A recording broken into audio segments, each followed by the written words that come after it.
Hello, everyone. Welcome back.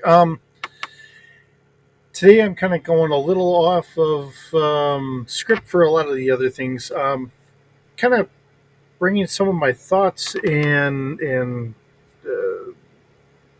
feelings and that for things that are going on with. I mean, because we got the Acolyte, um, and some of the things I've picked up since watching it.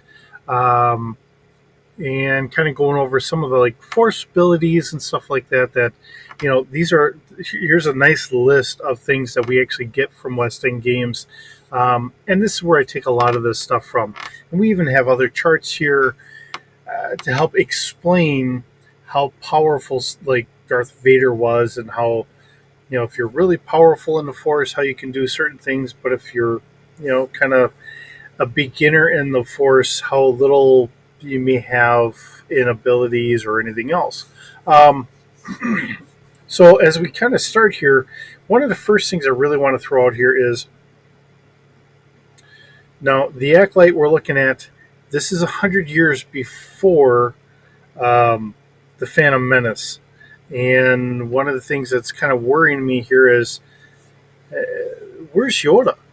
Um, in my mind, I want to say I think Yoda should probably be in charge of the school because I think he would be one of the oldest Jedi. Now we have Green Lady, whatever, and she seems like she wants to have committee meetings on everything. It doesn't seem like it's a very flowing thing here. Um, we'll have to see how this goes. There's something else I really want to bring up because I was listening to one of the uh, one of the YouTube channels, and I don't want to go into a name. I'm not arguing with people on some of this stuff, but I don't know if they know all of the books and everything else where some of this stuff is being taken from. I will agree with them on some subjects on it, um, stuff like that. So um, it was kind of brought up while they're bringing in the witches. And like, great, now we're going to have these people again. Um, One of the things I really want to bring up about that is um, the witches of Dathomir, which is the witches that we are talking about, led by Mother Townsend. Um, that comes from a book created by Dave Wolverton. Um, and this is from the Star Wars Legends novel from 1994, The Courtship of Princess Leia. Um, so that is where we get the witches of Dathomir, and um, the witches were separated from the men, and we did get to see. I mean, Darth Maul was a Dathomirian, and I mean he's some of the male Dathomirian, which are a little different from the women. They have the spikes where the women don't. Um, I think to really explain my understanding of, and I could be wrong here, so just take this for what it is. My understanding is because the witches themselves are force sensitive beings.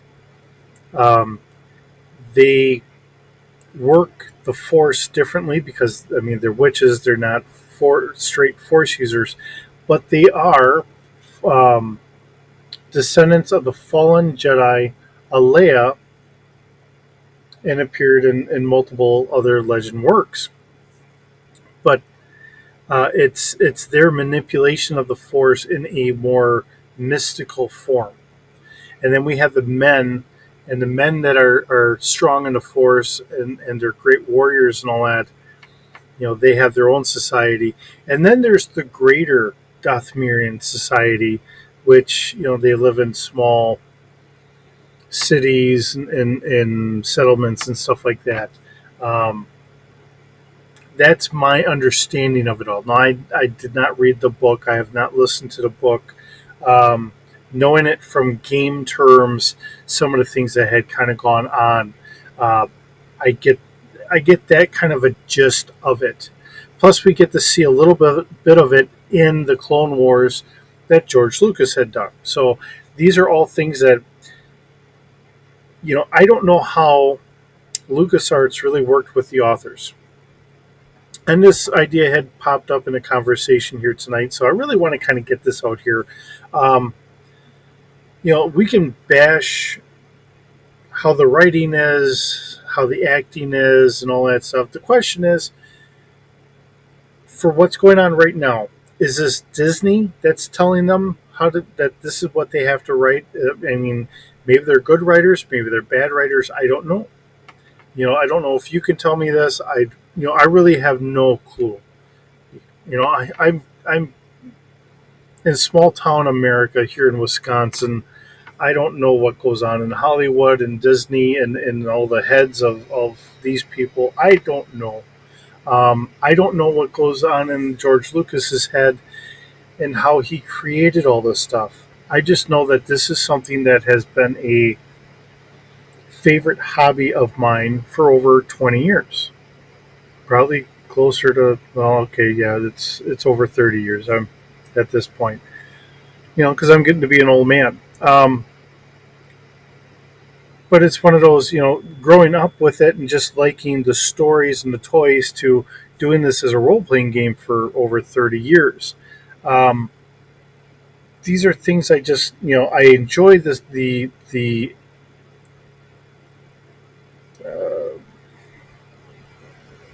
the way the universe has been presented to us, the ability to play around in there. Now, I'm not going to say I'm some great writer in doing my adventures. Some of them are very haphazard and thrown together and whatever. Okay, the guys have fun. I enjoy it. That's all that really matters. I'm not sitting here saying I'm making great stuff or whatever, but you know, how much do we actually get from George Lucas, and how much does he work with all the writers and all that stuff? Um, so when we trying to explain this, all right, I don't know. I I feel like when we look at the novels, that the writers had kind of said, "Hey, I have an idea. What do you think?" And then they pitched it to George, and he liked it, and maybe he said, "It's a good idea. Tweak it this way, tweak it that way, and then go visit West End Games. So that way we can keep everything kind of together and done whatever." That's the way I think it kind of goes. I could be completely off base on this. You know how people and organizations and all that work hand in hand like that. I really don't know, but that's my idea of how it probably kind of works.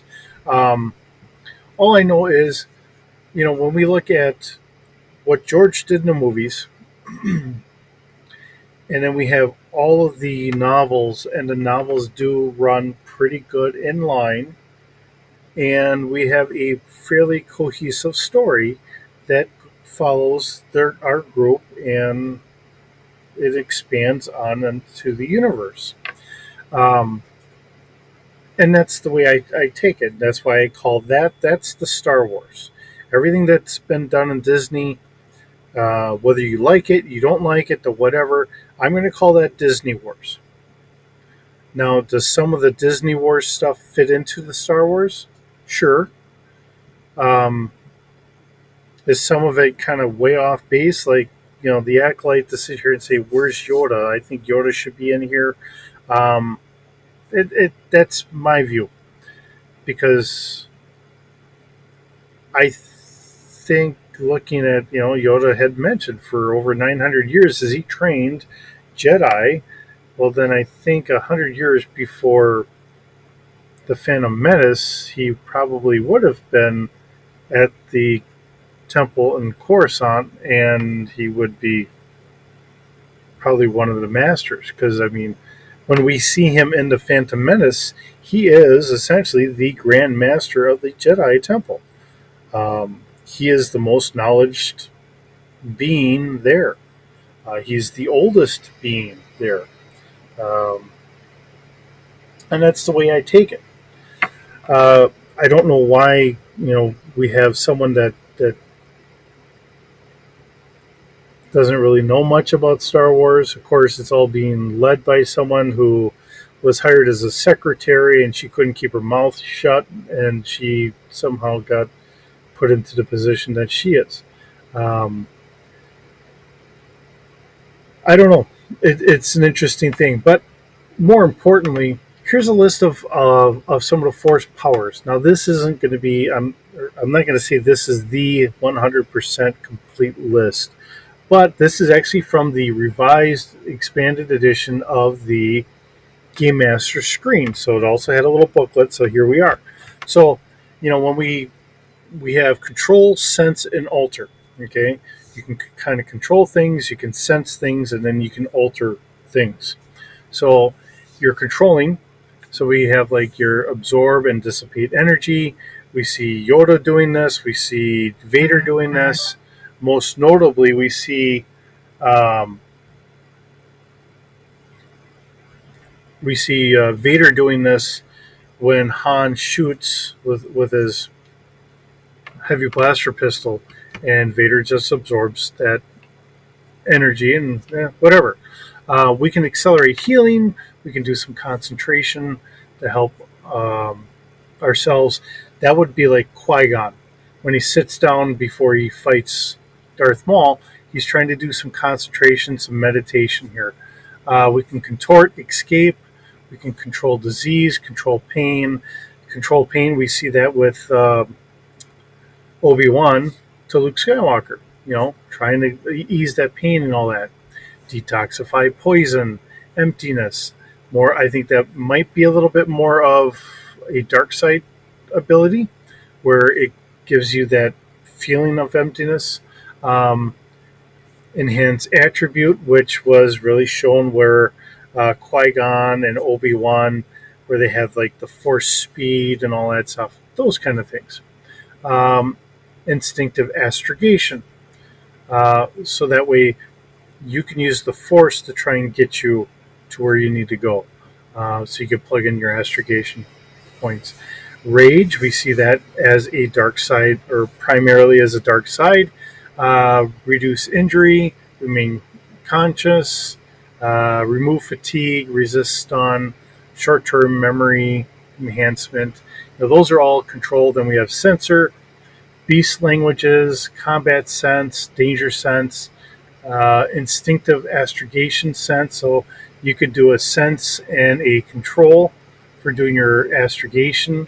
Life detection, life sense, um, life web, magnify your senses, post cognition, predict natural disaster, receptive telepatry, or telepathy, if I can speak and read correctly here.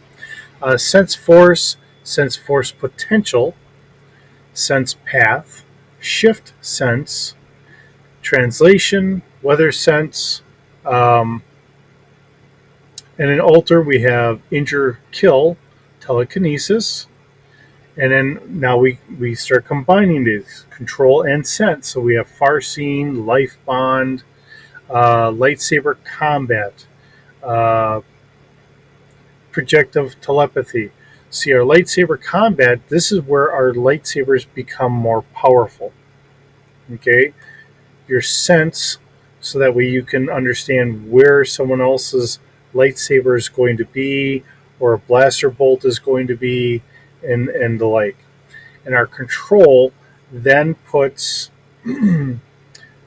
some extra force into the lightsaber itself to make it more powerful. That's how that kind of worked out in the game. Okay, so now we have control and alter. We have accelerate another's healing. So yes, very much what Obi Wan was doing for Luke, more so than the other one. Control another's disease, control another's pain, control breathing, detoxify poison in another, feed on the dark side, force lightning, which originally in the book they said if you use force lightning, that was an automatic dark side point, whatever. Um, and we have inflict pain, place another in hibernation trance, remove another's fatigue, return another to consciousness. You can transfer the force.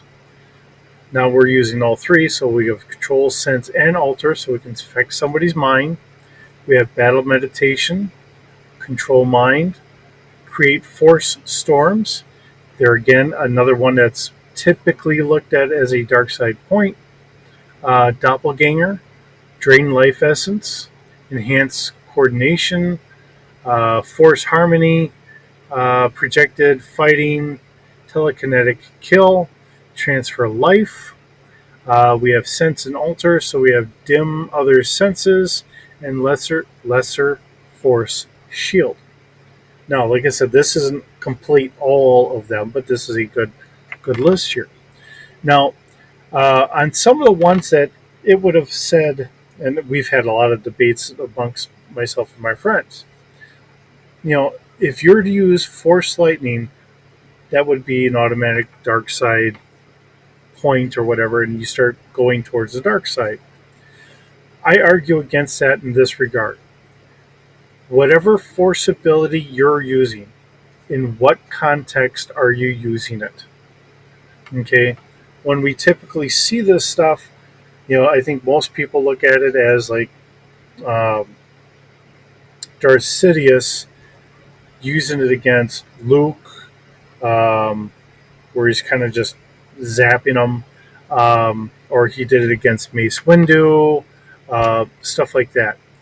But I'm going to throw this out here.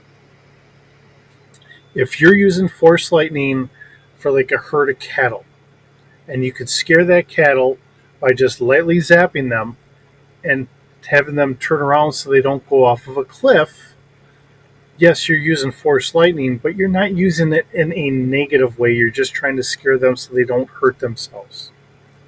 Okay? So to me, it's how are you using the Force? And the odd thing is, later on in the book series, in all the novel series, you start seeing Luke is kind of seeing things, I think, in this direction as well. You can learn negative or dark side abilities so you can better fight against them.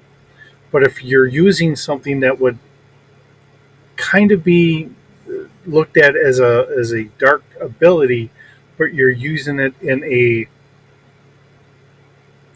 kind of reactionary or as a defensive or something to try and stop people from hurting themselves or hurting you or whatever, again, you're at calm, you're at peace. Um, those are the ways to the light side. Um, when you're in anger and you're viciously just lashing out, those are in the dark. So I try to think of it in those regards. Now, whether you agree or disagree, let me know. But that is my view of how we use the force. So now we have a nice little chart here. So we also break this down. How do you know people?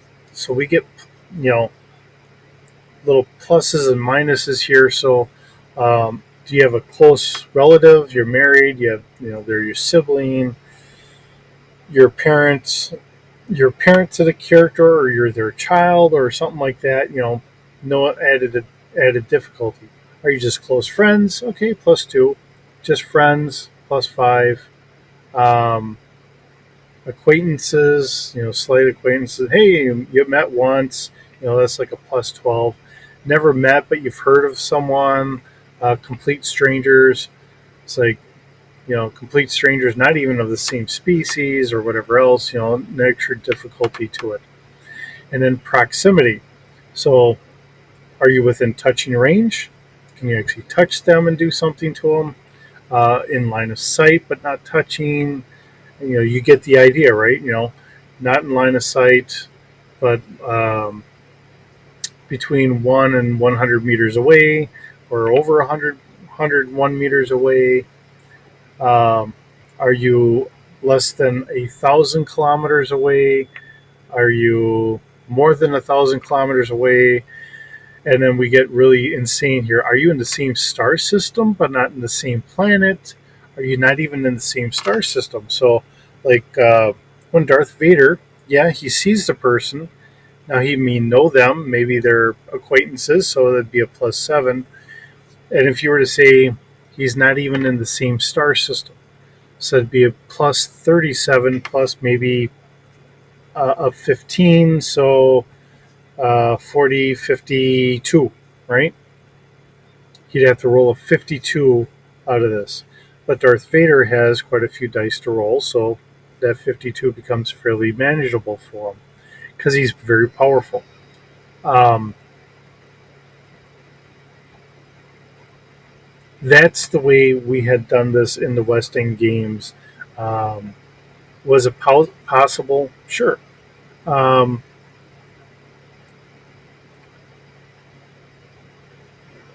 the reason why I kind of, I'm really wanting to talk about this is when we look at, yeah, they're doing the fighting and all that stuff.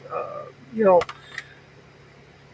I'm not going to say that the kung fu stuff couldn't happen. Maybe it's a different style that they were using 100 years before. Maybe it feels from a group from a different group of Jedi's, maybe. But if they're all sitting there at the main Jedi temple in Coruscant, um, maybe not, because I think you would see some of that influence later on in like the Clone Wars or Episode One or whatever. Um, so that's where I'm kind of going with this. We look at things we want. If we're talking about Jedi's, we want this to look and feel like the Jedi's that we're familiar with. Um, that's why when people talk, and I've had people make comments like, the biggest issues with doing like Transformers and GI Joe is a lot of people want all the original stuff and they don't really want to bring it into like the newer stuff or whatever. They complain that it's all updated to newer ideas, and yeah, that is in part true. Being an older guy myself, I really long for what looks more like the old original, because it harkens back to my childhood. Um, and that's where I've been trying to bring up, like in doing a GI Joe and a Star Wars. There's a couple ways we could kind of bring it in, or even if we're just looking at it in a movie sense, because there's a crossover movie coming up. Can you update some of this stuff? You know, the Jedi's. Do we update it to fit today? But the problem is we're going back to something else that was already created, and we have to keep it true to form. And that's where things kind of go. I think if you're doing a new Star Wars show and a new Jedi Order for Disney, first of all, they should have had Rey as the leader. You know, um, shooting, I can't think of the young actress's name. Um, I'm not bashing her. I'm not going to bash any of the actors that had done any of the Star Wars movies. I think they did their parts pretty well. But unfortunately, when the director is the one sitting there saying, "This is how I want you to play this off," and when it comes off really kind of bad, that's really the director's fault because that's how the director told them to do it. So I'm not going to bash the actors. I think all the actors have always done pretty good. I really believe that. I think the actors have done a really good job over all these years because they're doing what the director wants them to do. If we have a problem with how they're acting, yell at the director. Um, that's just my point of view because I've seen great actors and then they're in some movies like, this really isn't the best or whatever. But they're doing what they're told to do from the directors. The director trying to reinterpret what is going on. So, with that being what it is, it's just what it is. But I think if we're going to if we're going to do this new Star Wars, like the Acolyte should be after um, with the Rise of Skywalker. So, um, we just kind of go from there and say, okay, now she's got this, and we're running into problems, and now there's problem whatever, and they're trying to deal with it, and that would make more sense. I think people would have less complaints if we put this, instead of being 100 years before the Phantom Menace, we put it after the Rise of Skywalker as a new Jedi Order that she is trying to create and everything else. And as they're trying to figure things out, sure, maybe even 100 years after her, maybe it's a whole, now you have all this. This would probably make more sense because now it's a new Jedi Order trying to understand things, trying to get built up. Now we have all new actors. And we don't have Yoda because he wouldn't be there.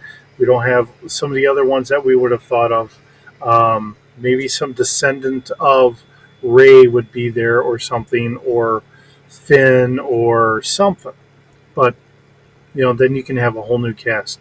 That would really be the best way of doing this, in my mind, um, because the hardest thing is whenever you go and do a prequel. What are you going to mess up for anything else coming along? And I know people have made a comment that they want to write out Luke Skywalker and everything else. You don't have to write Luke Skywalker out. Continue your storyline and put it afterwards and start recreating it all over again. Like I said, this is Disney Wars. They can do whatever they want, and we may agree with some of it, we may disagree with some of it, we may whatever, or maybe people just tune out entirely and say, hey, we had 3 or 6 or whatever you want to call them, because I know some people, they don't like the prequels. They have their opinions. That's perfectly fine. Um, but you have your likes. You tell me what movies you want. I don't have to agree with it, but I can agree to disagree, and I can say, hey, that's wonderful. Just like with Star Trek. I didn't get into Discovery. I didn't care for it. People liked it. I have nothing against the people that liked it. They can like how they like their Star Trek. Um, I can watch the lower decks and kind of laugh along because I look at it as a lighthearted cartoon of it all. So in my mind, it's perfectly fine to have something to laugh at. Um, I find it interesting because people liked the Orville. There again, they knew it was going to be a little bit of a lighthearted, but it actually felt more like Star Trek than the other Star Trek at the time. So we're not against having some fun, but if we know this show is going to be a lighthearted take on whatever, we'll take it that way. Um, but we don't want to have politics brought into it, um, because we want an escape. And I think that's one of the bigger things. We want to escape for a little bit from all the other silliness that goes on in the world, get lost into a nice story. Maybe it's only a half hour, maybe it is an hour, whatever it is. And then we can come back and share with our friends our likes and dislikes about whatever it is, and, you know, go from there. So that is my rant today. Um, Hopefully it makes sense. And like I said, I'm calling this kind of a rant, um, because I don't know how else to really term this. Um, I guess, like so many other people, because I have loved the stories that we have gotten from what George Lucas had made and all the other authors that had done all this other stuff, I just have a hard time seeing how it kind of gets chipped away and kind of, in some regards, kind of degraded. And the same thing with a lot of the Star Trek stuff. I feel the same way with a lot of that. I didn't mind how they did the reboot movies because they admitted they're in a different timeline. So that means it doesn't mess with all the stuff that we had from before. And whatever they did is all on their own timeline. Fine. for the good, the bad, the whatever, the new ideas, because we have newer technologies, and the way we look at the world today is different from how Gene Roddenberry had written or seen the world and written things out. We're not coming off of all the Western tropes and all that stuff. You know, um, what George created and all that. Whether you agree with the prequels or didn't like them or whatever, it was the ideas that he came up with. Do we hold true to his ideas and continue that forward, or do we just kind of go fly a kite and we're just making up our own stuff?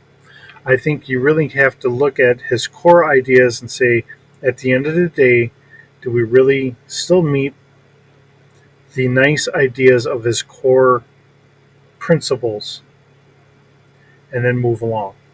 So um, I'm not trying to get into all the behind the scenes mumbo jumbo.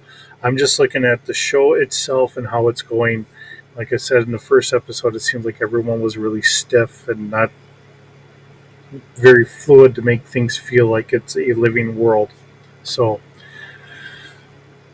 with that, I hope you have a wonderful day. Thanks for listening to me ramble on. We'll see you in the next video.